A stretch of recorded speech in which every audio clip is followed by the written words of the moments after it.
ইরানে চলমান সরকার বিরোধী বিক্ষোভ ঘিরে সহিংসতা, প্রাণহানি ও ইন্টারনেট বন্ধের ঘটনায় আন্তর্জাতিক অঙ্গনে গভীর উদ্বেগ তৈরি হয়েছে।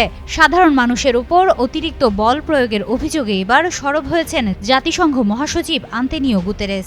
তিনি ইরানি কর্তৃপক্ষকে সংযম প্রদর্শনের পাশাপাশি নাগরিকদের মৌলিক অধিকার রক্ষার আহ্বান জানিয়েছেন।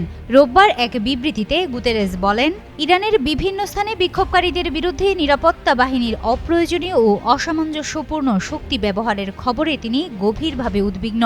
জাতিসংঘ মহাসচিবের মুখপাত্র স্টিফেন ডুজারিক জানান, বিক্ষোভ দমনে অতিরিক্ত বল প্রয়োগের ফলে অসংখ্য মানুষের প্রাণহানির ঘটনায় মহাসচিব স্তব্ধ।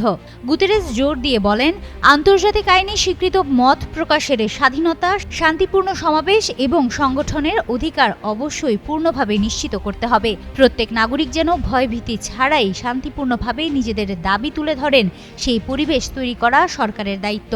একই সঙ্গে তিনি ইরানের তথ্যের অবাধ প্রবাহ নিশ্চিত করার উপর গুরুত্ব আরোপ করেছেন এবং ইন্টারনেট সহ যোগাযোগ ব্যবস্থা দ্রুত পুনরায় সচল করার আহ্বান জানান।